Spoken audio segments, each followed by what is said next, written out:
Greetings, my companion in the darkness tonight. As the world outside falls quiet, I want to invite you on a voyage not of ships or planes, but of the imagination itself.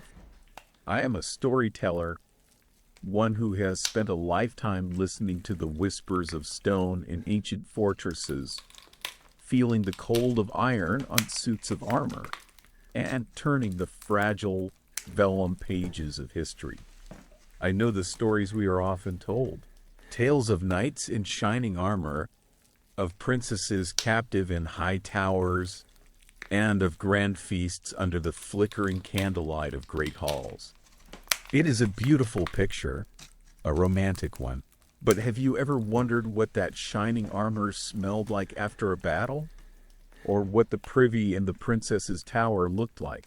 Tonight, I want to tell you that much of what we think we know about this era is a lie. A beautiful lie woven by Hollywood and fairy tales. And to unravel that lie, we will draw inspiration from a brilliantly audacious idea in a video from the Boring History for Sleep channel. However, in the true spirit of fair use on YouTube, we will not simply retell it. Instead, we will take the core, naked framework of that story, about 40%, and I, as your narrator, will use the remaining 60% to breathe into it the reflections, the emotional details, and the connections that only years of turning dusty chronicles can provide. This will be an autopsy of the past, an immersive experience for you to truly taste its flavor. Now, find a comfortable position. Let the worries of your day recede. Let the sounds of the 21st century fade away. The hum of the refrigerator, the distant traffic, the faint light from a digital clock. Let them all fall away. Begin to feel the change. The softness of the mattress beneath your back is disappearing, replaced by the coarse, prickly feeling of rotting, damp straw. Your warm duvet has been swapped for a woolen blanket, heavy with accumulated filth and smelling like a rain-soaked sheet. The air you breathe is no longer clean. It is thick, a symphony of horror. The sour stench of beer dregs, the smell of human sweat that never dries, the gamey odor of the goat lying just a few feet away, and a damp, musty smell that you pray isn't the very thing eating away at this hut. Clang, clang, clang. A church bell rings out, not melodiously, but harsh and merciless. It is not a bell calling you to mass, but a bell that whips your laziness, signaling that another day of toil has begun. You try to open your eyes. The only light in this one room, windowless space, comes from the cracks in the thatched roof and a feeble fire in the corner. Everything is dim. You try to stretch and immediately regret it.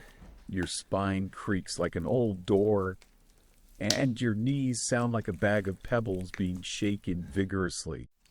You are only 22 years old, but your body feels as if it's 60. A profound sense of bewilderment washes over you. This is not your home.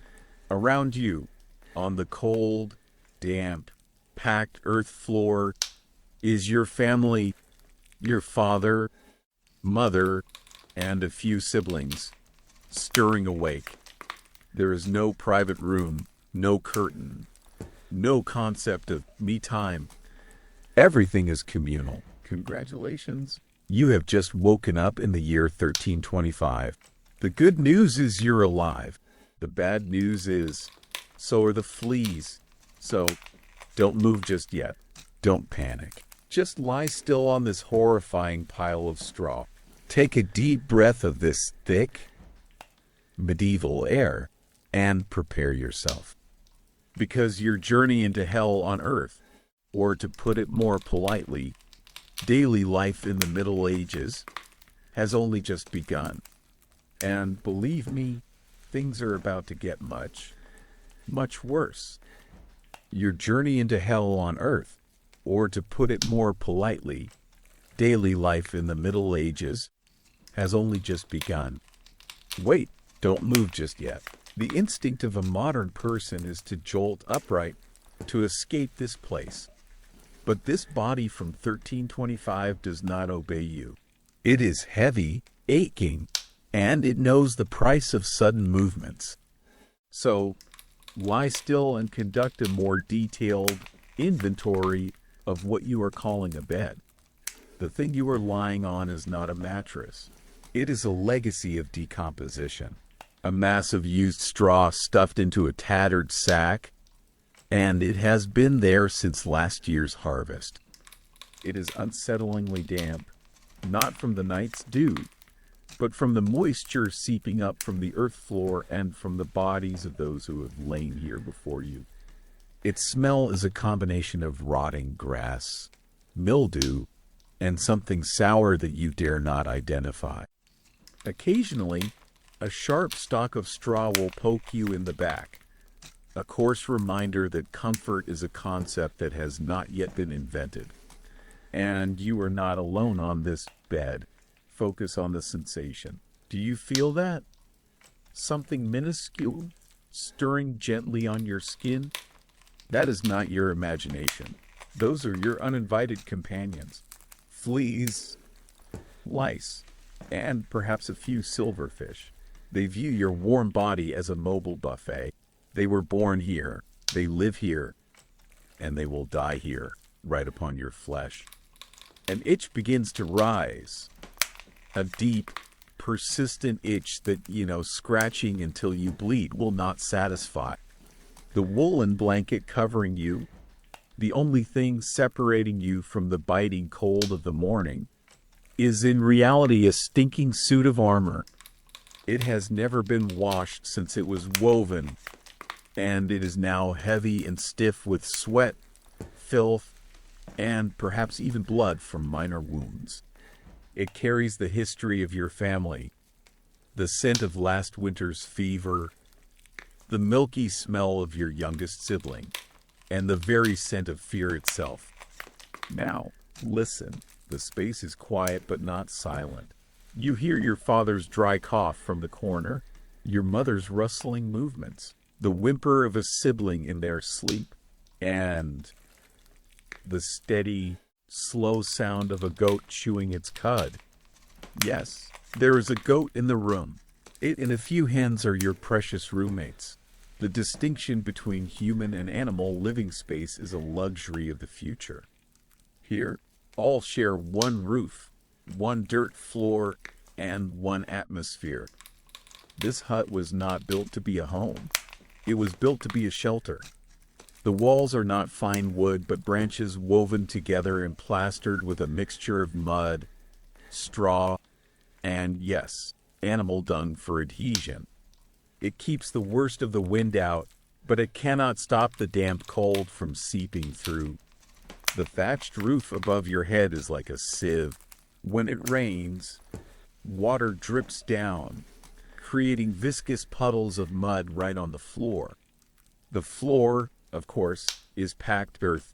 It is a complex ecosystem of mud, food scraps, chicken droppings, and whatever else falls. Every bare footstep you take on it is an adventure in texture.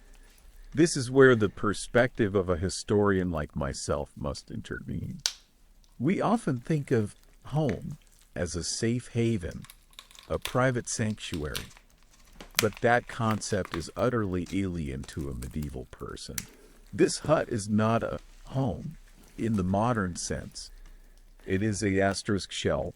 Its sole function is to shield you from the most extreme elements of nature. Privacy is an impossibility and perhaps also an unnecessary one. In a world fraught with danger from wild animals, thieves, and fickle lords, huddling together, however cramped and foul, is itself a defense mechanism.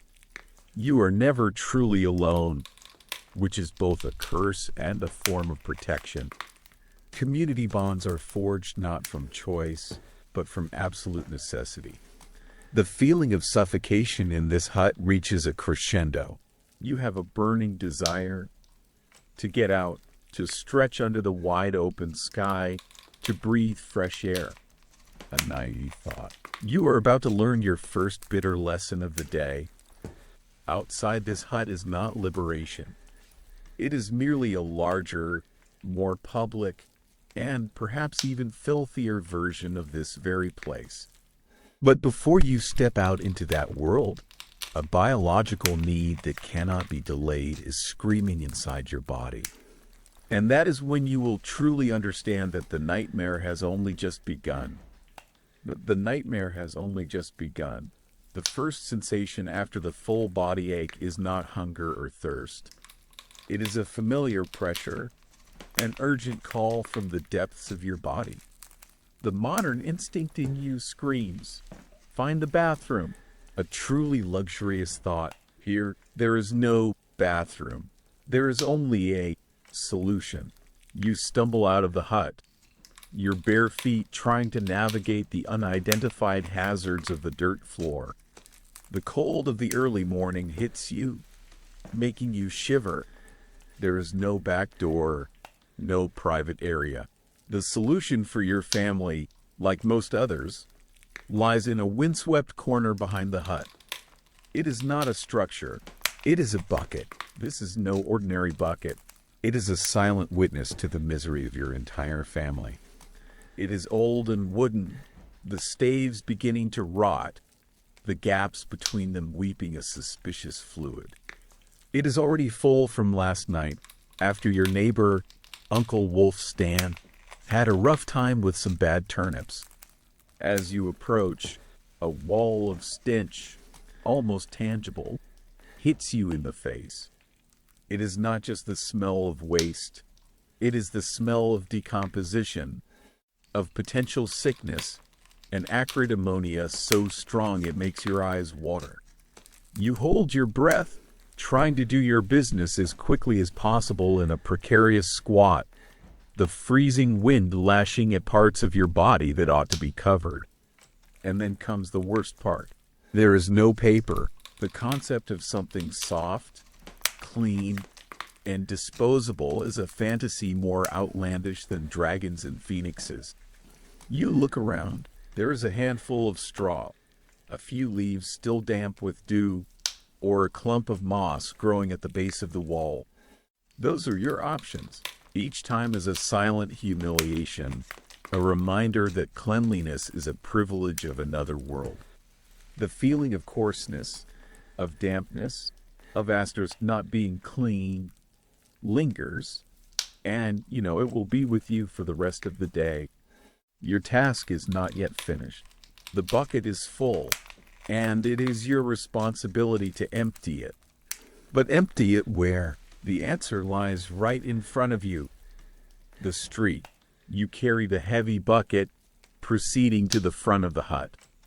According to an unwritten convention, you are supposed to shout, "Gardez-le." It's a corruption of the old French, "Garez-le," which means, beware of the water. It is a minimal courtesy in a profoundly discourteous society. The entire contents of the bucket fly out, creating a long arc and a wet, sickening splat on the dirt road in front of your home. You are not the only one. Looking down the street, you can see your neighbors performing a similar morning ritual from their second-story windows. This is when you learn the bitter lesson I spoke of. The world outside is worse than the world inside. Your village road is not a road. It is a viscous river, an open-air sewer system. It is a mixture of human waste, horse manure, cattle dung, blood and entrails from the butcher, spoiled vegetables, and countless other mysterious fluids. Walking on this street is not walking. It is performing a tense dance of avoidance. Every step is a gamble.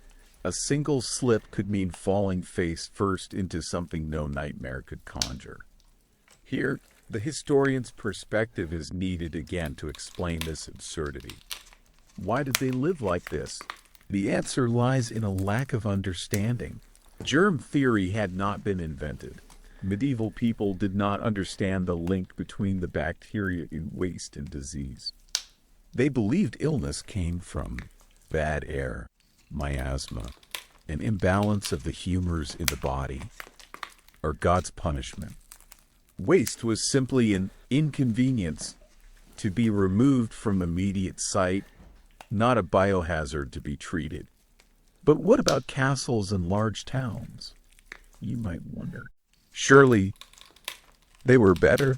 Not necessarily. In towns, there might be public latrines, but these were an experience of communal misery. Imagine a long wooden bench with multiple holes cut into it, where you sit shoulder to shoulder with strangers, sharing a moment in a space with no privacy and where ventilation is a fantasy. It was more of an involuntary social club than a place for personal relief. In castles, nobles might have a garderobe, a hole in the wall that dropped waste directly into the moat outside. It sounds civilized, but imagine a windy day, and as history has recorded, enemies sometimes infiltrated castles by climbing up through that very foul passage. Now, as your body has been relieved, but your soul and your feet feel sullied, a familiar, gnawing hunger begins to rise. You have survived the first trial. You drag your feet back to the hut, hoping for something warm to fill your stomach, to chase away the cold and the disgust. Another naive thought, because you are about to face the second trial of the day, breakfast. And it will assault you on a completely different level. You are about to face the second trial of the day, breakfast. And it will assault you on a completely different level. Your hunger is real. It is gnawing, primal, an urgent need demanding to be filled after a long, cold night and a morning of adventure. You step back into the hut, hoping for something warm, a bit of flavor to soothe your sullied soul. Hope is a dangerous thing in the Middle Ages. Your family is already gathered around the hearth. There is no table, no chairs. Everyone squats or sits on low wooden stumps. Your mother ladles a substance from a black iron pot, one that is perpetually on the fire, into wooden bowls. What she scoops out is not porridge, nor is it soup. It is pottage. Look into your bowl. It is a viscous, grayish-brown, unidentifiable substance, giving off a thin steam that carries the smell of smoke over boiled root vegetables, and a hint of sourness from fermentation. This is not a dish cooked fresh for breakfast. This is a living entity, a culinary legacy passed down from day to day. That iron pot is never washed. It is a bottomless cauldron of despair. Whatever your family manages to find, a few turnips, an onion, a handful of barley or oats, is thrown in, cooked with whatever was left over from yesterday, the day before, and possibly last week. It is not a recipe. It is an ongoing survival experiment. Here, as a historian, I must point out that this monotony is not just due to poverty. It is also due to a lack of agricultural diversity. You will not find potatoes, tomatoes, or corn in your pottage. Those are still sleeping peacefully in the distant Americas and will not appear in Europe for several more centuries. Your meal revolves around what the hard, unforgiving earth can offer. Turnips, wild carrots, onions, leeks, and coarse grains. You take the first wooden spoonful, the taste is a symphony of blandness, vapid. But worse than the taste is the texture. It is gritty with sand, because the root vegetables were never washed completely clean. It is mushy, as everything has been stewed for so many hours that it has lost all form. You are not eating. You are refueling, mechanically and without emotion. Beside the pottage is its companion, a piece of bread. But do not imagine soft, fragrant loaves. This piece of bread is so hard you could use it to knock on a door. It is more of a potential weapon than a food item. It is not made from wheat.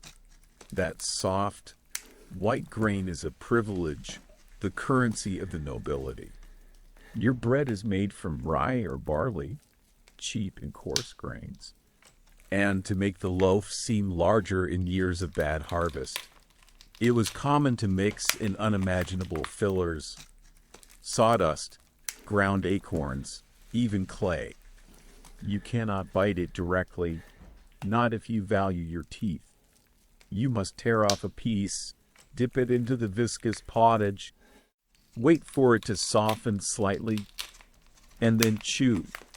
You must chew thoroughly, using your entire jaw to negotiate with it.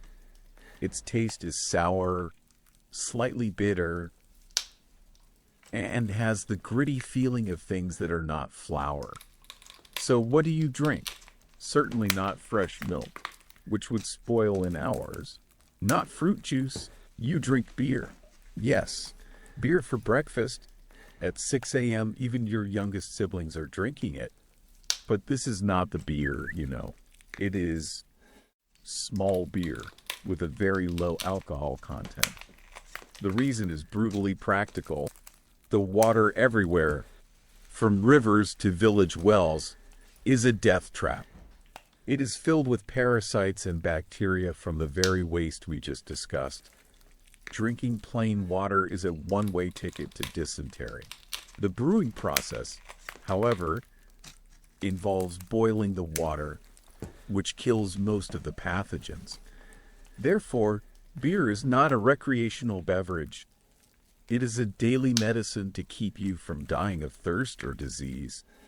Its taste is watery, slightly sour, and not at all pleasant, but at least it will not kill you immediately. Craving some meat, a slice of cheese?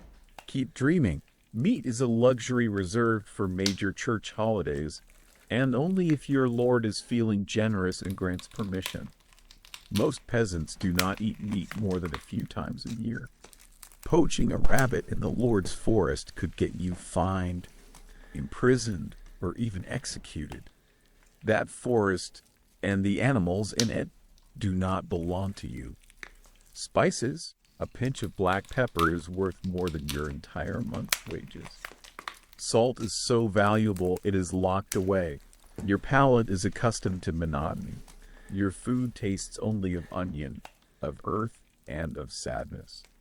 As you finish your meal, you do not feel refreshed or energized. You just feel a little less empty. Your stomach is temporarily quieted, but your spirit is not. The energy you've received from this meal is just enough to stand up and put on the only outfit of your life. An outfit not for cover or beauty, but a living testament to misery. And it, just like your bed, is not occupied by you alone. The outfit is not for cover or beauty, but a living testament to misery. And it, just like your bed, is not occupied by you alone. It is time to get dressed. Getting dressed is perhaps too elegant a term for what you are about to do. In the 21st century, it is an active choice of expressing identity. Here, in 1325, it is a monotonous and optionless obligation.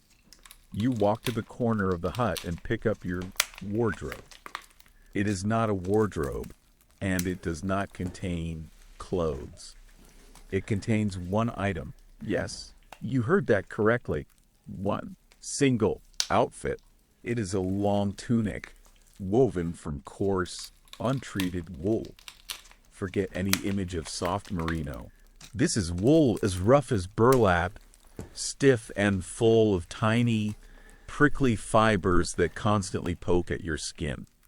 It has no concept of seasons. You wear it in the bitter cold of winter, and you wear this exact same garment in the oppressive heat of summer.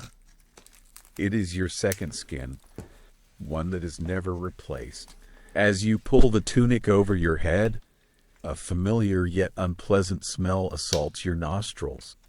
It is the smell of you, of sweat that has dried and re-moistened over hundreds of days of labor. It is the smell of wood smoke, of mud, and of the rains that have soaked through and dried directly on your body. The garment is stiff in some places, soft in others, not by design, but because of the filth that has caked onto it over time. Do you wear underwear? A truly modern question. For most peasants, the answer is no. A linen undergarment is a luxury.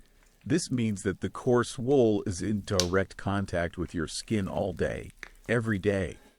The constant friction creates patches of red, chafed skin, especially in sensitive areas.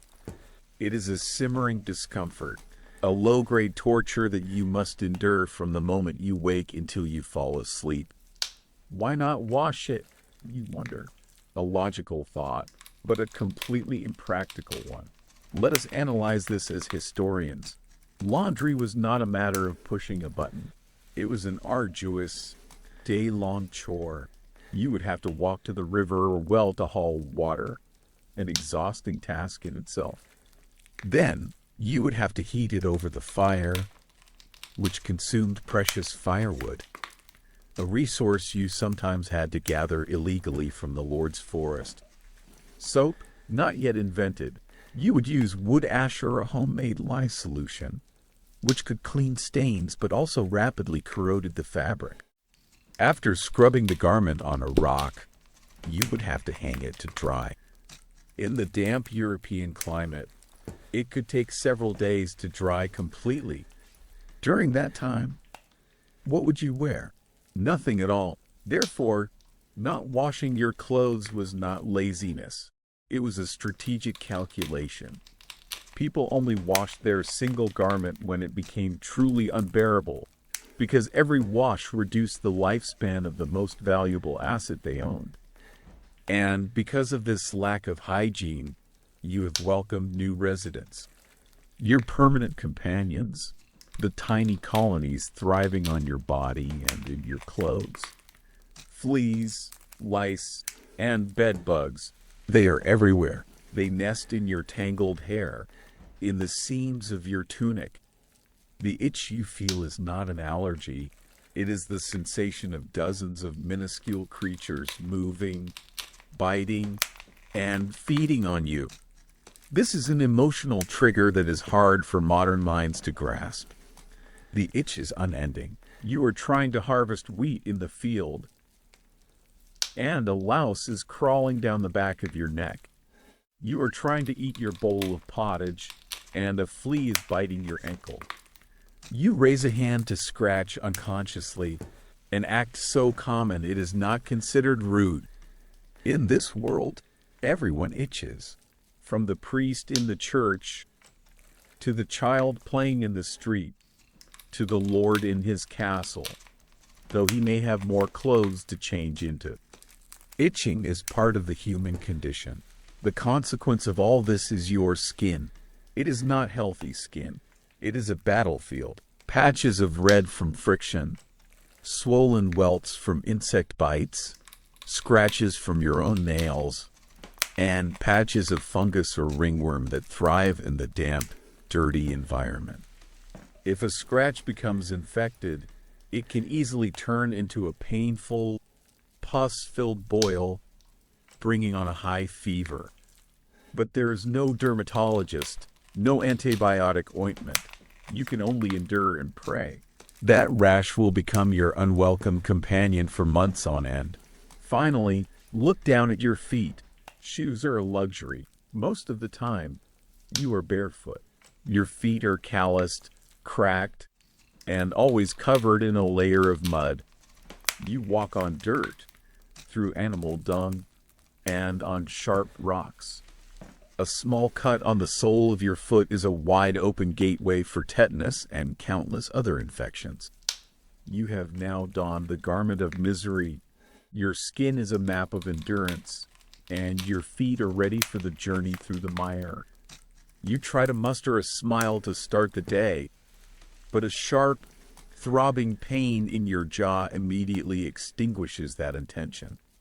It reminds you that the decay is not just on the outside. It has been and is currently happening silently and painfully right inside your mouth. The decay is not just on the outside. It has been and is currently happening silently and painfully right inside your mouth. The sharp pain from your molar makes you wince. The first instinct of a modern person is to go brush their teeth. Forget that thought. Toothbrushes, toothpaste, mouthwash, floss. All of these are inventions of a distant future. The concept of oral hygiene here is as foreign as the concept of space travel. Some people might chew on a small twig for fragrance or rinse with wine or vinegar. But for the most part, your teeth are left to fight on their own. And they are losing badly. Let us imagine your smile at the age of 22. It is not a smile. It is a relic of devastation. Tooth decay is not a minor issue. It is an epidemic. You can see the black pits in your teeth. Your gums are swollen, red, and bleed often. Plaque has hardened into a yellowish-brown shell, a cement of bacteria and food debris. Your diet is your number one enemy. The hard, gritty bread has worn down your enamel, while the viscous pottage clings to every crevice, creating a perfect environment for decay. And then the toothache arrives. It is not an ordinary ache. It is a torturer living inside your head. It begins as a dull throb, then intensifies, pulsing with every beat of your heart. It makes it impossible to chew, to sleep, to think of anything but the agony tormenting you. You cup your cheek, groaning, but no one shows much sympathy. Here, a toothache is as common as rain. So, what is the treatment? There are no dentists, but there are barber surgeons. Yes, the same man who gives the village men their shaves and haircuts is also the one who will care for your teeth. You will be brought to his shop, seated on a rickety wooden chair under the dim light of a candle. He will not ask where it hurts. He will use a sharp iron spike to tap against each of your teeth until you scream. That is the diagnosis. Then he brings out his tools, a large pair of iron pliers, looking more like a blacksmith's tool than a medical instrument.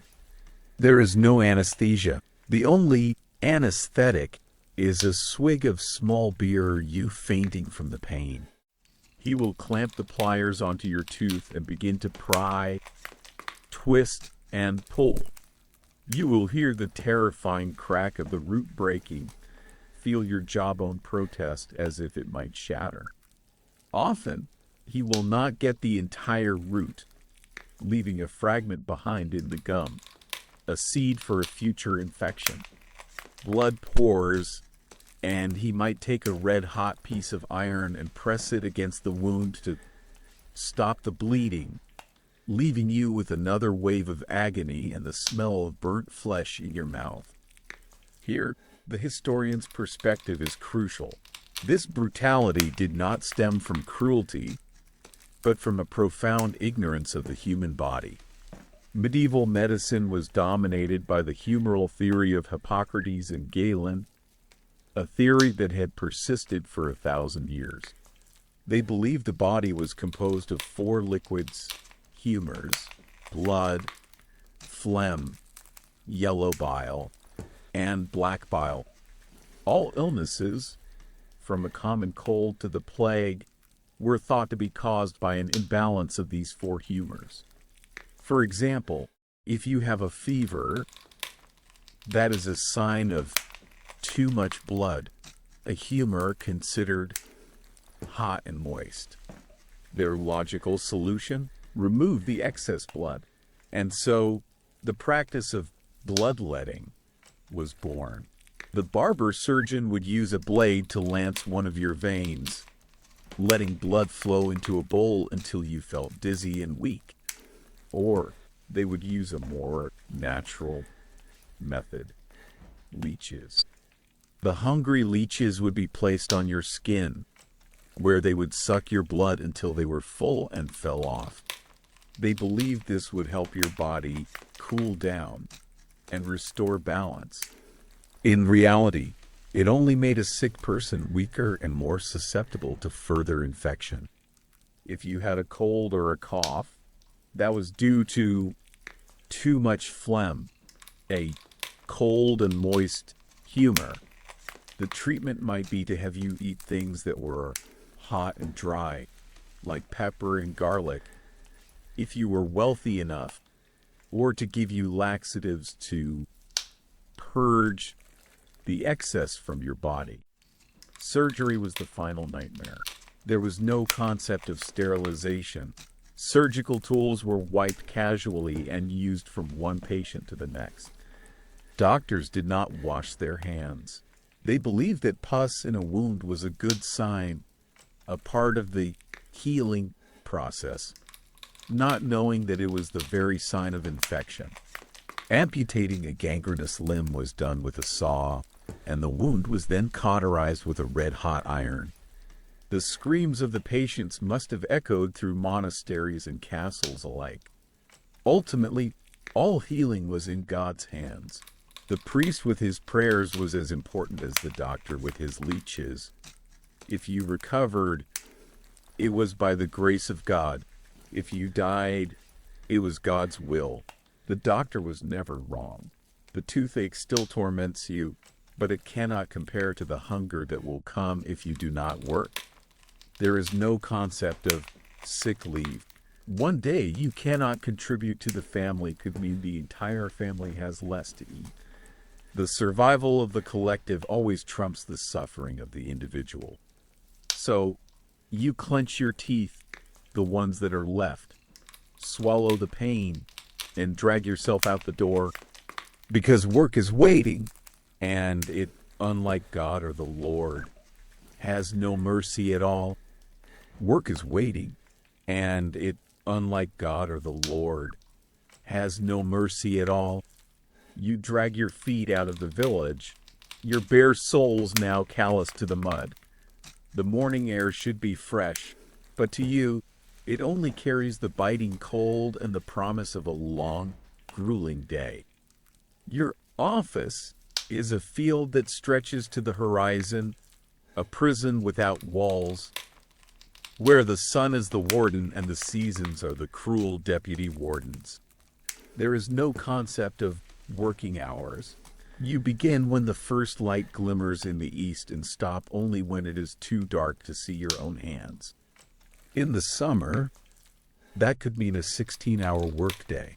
There is no clock, no coffee break, no weekend in the modern sense. You get Sunday off, but that is for attending Mass, and if it is harvest season or a fence needs mending, that day of rest will also be sacrificed. Look at your tools. They are not modern machinery. They are an extension of your own aching body.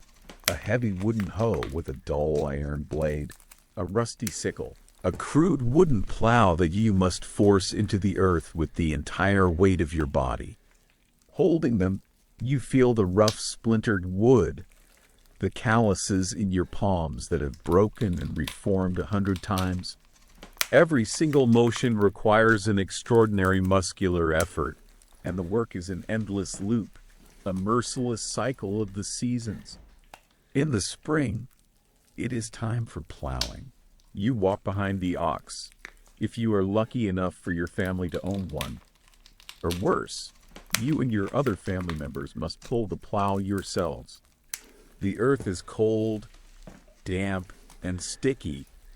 Every step is a struggle. Then comes the sowing, where you walk for hours, scattering seeds by hand, praying that the birds do not eat away your labor.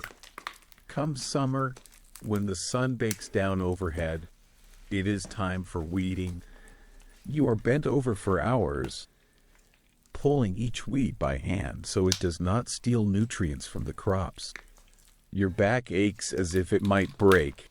Sweat streams down your face, and there is no shade to be found. Autumn is the most stressful time. The harvest. You use your sickle, cutting stalk after stalk of grain, row after row. This is a race against time. A sudden storm could ruin the entire crop, which means a winter of starvation for your whole family.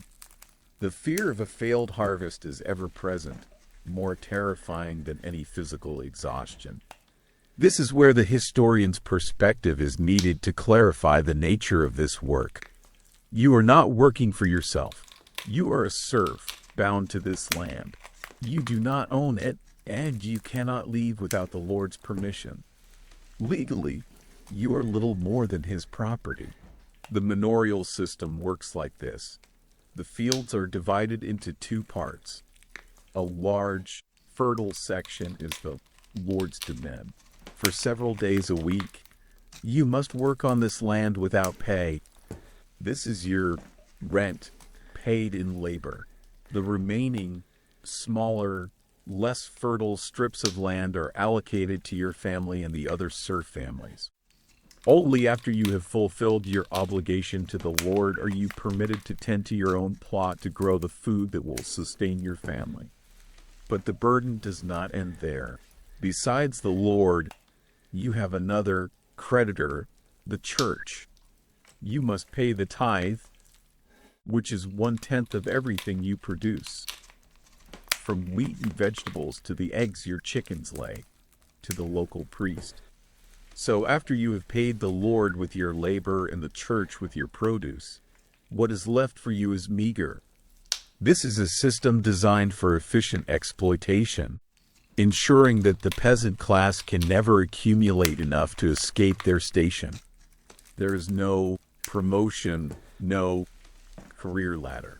Your fate and the fate of your children was sealed at birth.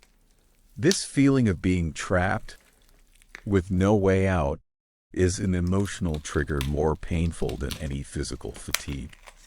And this misery does not discriminate by gender or age. If you are a woman, your burden is double. You must work in the fields alongside the men. But when you return to the hut, your work truly begins. You must fetch water, start the fire, cook that horrifying pottage, clean, though it is never truly clean, spin wool, make clothes, and, most importantly, care for the children. It is a cycle that never ends. And the children, they have no childhood as we understand it. They are small laborers from the age of 5 or 6. They are out in the fields, scaring birds, pulling weeds, or gathering firewood in the forest. Their childhood is merely a short apprenticeship for the life of toil that awaits them. The sun begins to set, painting the horizon red. Your body has reached its limit. Your back, shoulders, arms, legs, everything aches. The toothache still throbs. Your stomach is not truly full. You drag yourself back to the hut, the same grim, foul-smelling shelter you left this morning.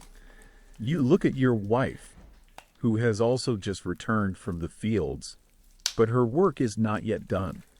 She must start the fire, prepare dinner, care for the crying child. And you suddenly realize, in this shared hell, there are even deeper levels of hell. If you think the life of a male serf is the ultimate misery, then you truly do not understand half of this world. If you think the life of a male serf is the ultimate misery, then you truly do not understand half of this world. Now, let us try something even harder. Let us forget, for a moment, the identity of the male serf with his aching body and empty stomach. In this moment, your mind will inhabit his wife. In this moment, you are her. From the moment you were born, Your life was decided. You were not a child, you were a daughter. Your value was not measured by your intelligence or personality, but by your capacity for work and your future reproductive potential. Education? That is a distant concept, reserved for the sons of nobles or those destined for the clergy. The only education you receive is from your mother. How to mend the single tunic, how to start a fire, how to cook the classic pottage, how to spin wool, and most importantly, how to obey. Obey your father, obey your brothers, and later, obey your husband. Your childhood ends very early. By the time you are 12 or 13, you are no longer a child. You are a commodity on the marriage market. Marriage is not a matter of love. It is an economic contract, an alliance between two families. Your father will marry you off to a neighbor's son in exchange for a small plot of land, a cow, or simply to have one less mouth to feed. You might meet the man you must call husband for the first time on your wedding day. Your opinion? It is entirely irrelevant. Your consent is not a requirement. It is an assumption. Once married, you enter a new phase of submission. Legally and socially, you are your husband's property. He has the right to discipline you, a euphemism for physical beatings.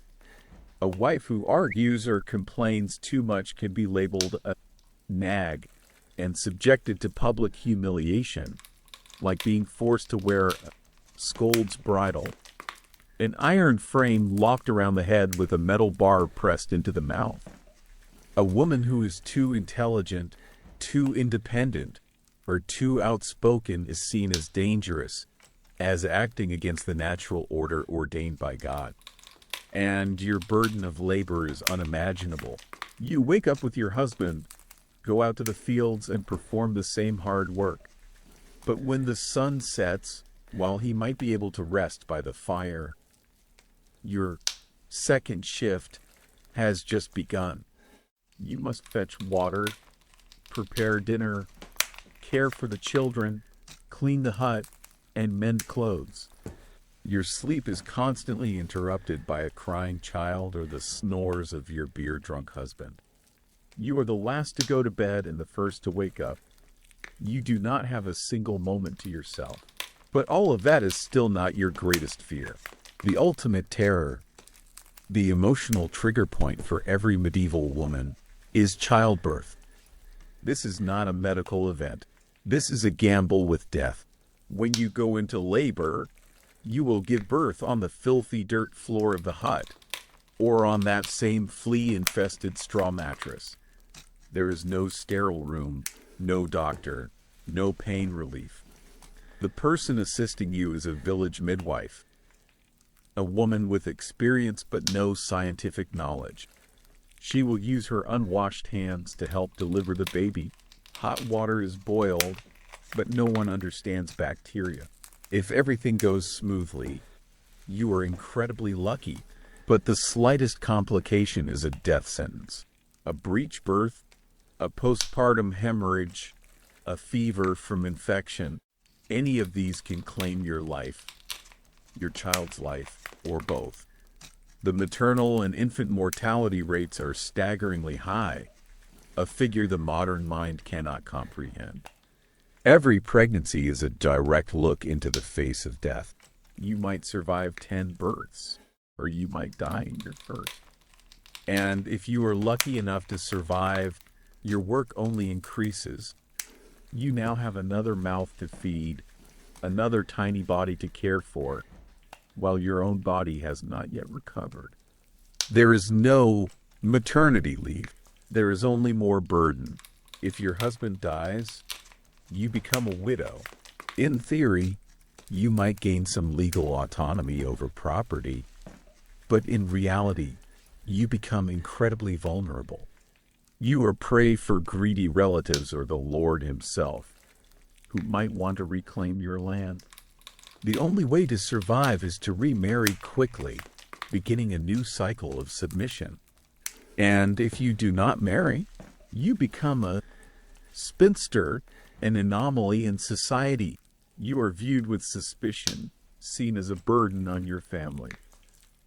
And in the dark times of the witch hunts, it was often the single women, those with knowledge of herbs, or simply those who lived alone, who were the first to be accused. Your life as a medieval woman is a silent battle, an infinite endurance hidden under a veil of duty and faith. You are the foundation of the family, the creator of life, yet you are considered secondary. But sometimes, violence is no longer a latent threat within the family or the cruelty of nature. Sometimes, it appears openly, nakedly, and savagely across this land. It comes from the fist of a drunkard, the blade of a bandit, and most terrifyingly, from the justice of the Lord and King themselves. And most terrifyingly, from the justice of the Lord and King themselves. Violence in the Middle Ages was not an event. It was a state of being, the very air that everyone breathed. It was present in the home, on the street, on the battlefield, and sometimes even in disputes at the church. The concept of law and order largely meant, hope the local lord isn't in a bad mood today. Let us begin with crime and punishment. If you steal a loaf of bread because your family is starving, you could lose a hand. If you are accused of lying, your tongue might be pierced with a hot iron. Justice was not intended for rehabilitation. Here, as a historian, I must emphasize that its primary purpose was deterrence through performance. Punishment had to be public, brutal, and memorable to sear itself into the minds of the crowd so that no one else would dare transgress. In the village square, a woman is tied to a post. Her crime? Arguing with her husband or gossiping about a neighbor. Her punishment is not lashes, but public humiliation. The crowd gathers, jeering, throwing rotten vegetables at her. This is justice, and it is also a form of entertainment. But it is far more terrifying when you are falsely accused of a serious crime. How do you prove your innocence? By surviving a trial by ordeal. The twisted logic behind it was that God would intervene to protect the innocent. Trial by boiling water. You must plunge your hand into a cauldron of boiling water to retrieve a stone. Your hand is then bandaged. 3 days later, if the wound has healed miraculously without infection, you are innocent. If not, you are guilty. In a world without antibiotics, the verdict was almost a foregone conclusion. Trial by cold water. You are bound and thrown into a river. If you sink and drown, you were innocent, and your soul goes to heaven. If you float, it means the pure water has rejected you, and you are therefore guilty. You are then pulled out to face another punishment. It is a game you can never win. And if you are sentenced to death, that is the biggest event in the village. Executions were mass entertainment, the cable TV of the Middle Ages.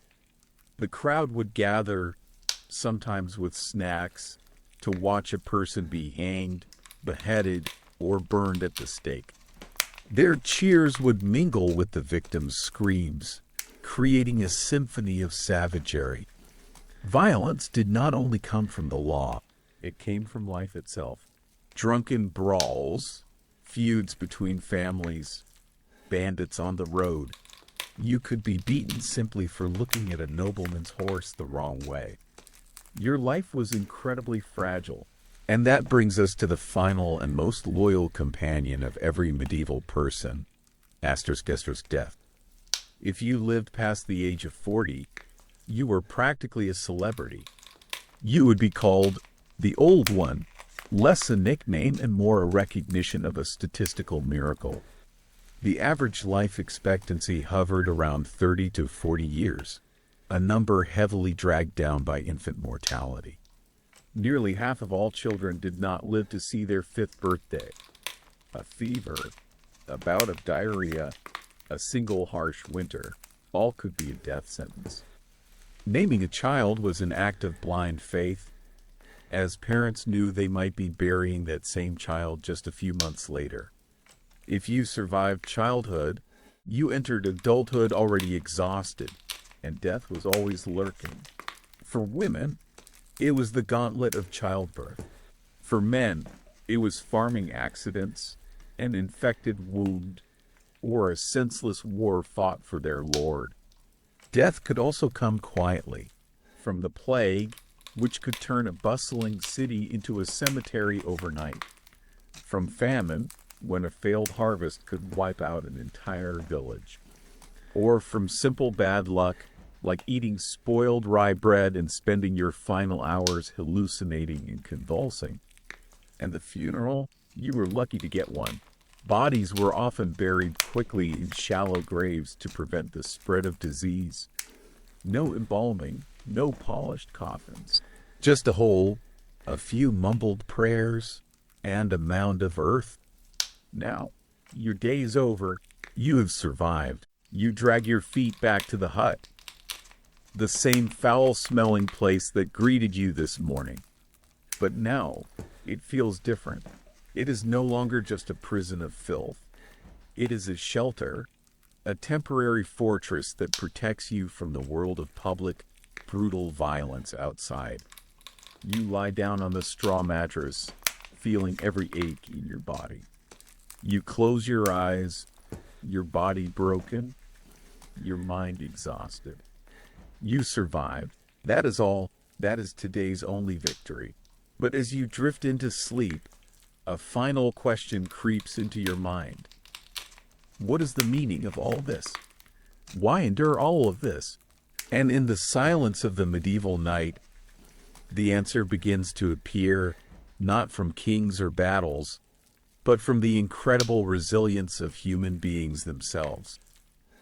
And in the silence of the medieval night, the answer begins to appear, not from kings or battles, but from the incredible, unbelievable resilience of human beings. Our journey, fortunately, was only a dream. You slowly open your eyes, but this time, there are no cold stone walls, only the familiar comfort of your own room. There is no foul stench of rotting straw, only the gentle, clean scent of the air. There is no throbbing toothache, no itching skin. You are here, safe, in the 21st century.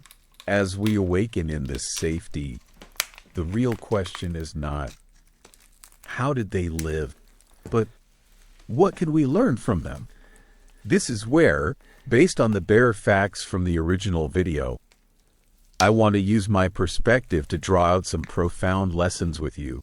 Lessons that we can apply to our own lives. The first and most immediate lesson is to redefine hardship and to practice gratitude. We complain often. We get frustrated because the Wi-Fi is slow, because our coffee isn't quite right, because of traffic, or because of a bad day at work. Our hardships, when placed next to a single day in the life of a peasant in 1325, suddenly become laughably small. They worried about whether the harvest would fail and their family would starve. We worry about what to order for dinner. They feared a small cut could lead to a fatal infection. We are annoyed by a common cold. Their story is a powerful antidote to modern complaining. It teaches us a lesson in perspective. The next time you turn on a tap and see a stream of clear, cool, clean water flow out, pause for a second. Remember the small beer in the filthy river. The next time you wrap yourself in a warm blanket, remember the single woolen tunic and the flea-infested straw mattress. The next time you flip a light switch, Remember the oppressive darkness broken only by a single flickering candle. Gratitude is not an abstract emotion. It is a practice. And this journey to the past is the most profound practice of all, reminding us to cherish the simple things we possess, things that, to our ancestors, were unimaginable miracles. The second lesson is about the power of resilience and the importance of having a why. Asterisk. The biggest question remains, how did they endure it all? They had no self-help books, no therapists, no vacations to heal. Where did their strength come from? I believe that strength came from two sources we often overlook. First, deep community bonds. They had no privacy, but they were also never alone. They had to rely on each other to survive. They plowed together, built together, and faced natural disasters together. That connection, born of mutual dependence, wove an incredibly strong social fabric. Second, they had faith and a clear why. Whether their faith came from fear or genuine piety, it gave them a framework of meaning, a promise of a reward in the afterlife for their suffering on earth. And more importantly, their why was simple and primal. Keep their family alive until tomorrow. In our modern world of endless choice, we sometimes get lost in our own freedom. We have more, but we often feel emptier. Their story reminds us that strength comes not from comfort, but from having a reason big enough to endure discomfort. Find your why, nurture your village, your family, your friends, your community, for those are the anchors that keep us steady in the storms of life. And the final lesson is about the unseen progress of history. The peasant of 1325 could not know that their suffering was part of a grand transitional process. They did not know that just a few centuries later, the Renaissance would arrive, then the Enlightenment, and then the scientific revolution. They were the forgotten foundation, the nameless bricks that built the cathedral of the modern world. We are the same. We often feel stuck, feel that change is too slow, that our efforts are meaningless. Remember them, our small efforts today, to live more kindly, more creatively, more responsibly, may be the foundation for a better world centuries from now that we will never see. We are the result of dreams our ancestors never dared to dream. And we, too, are sowing the seeds for generations we will never meet. So, what is the final message? Let us use the comforts of modern life not for complacency, but as Astro's platform. We have the safety, health, and knowledge that they never had. Let's not just live in comfort. Let's live from it. Let's use our incredible privilege to learn, to create, to connect, to build, and to love in ways they could never imagine. I would love to hear your story. After walking through a day in the Middle Ages, what in your modern life makes you feel most grateful? And what will you do with that gratitude tomorrow? Thank you for taking this journey with me.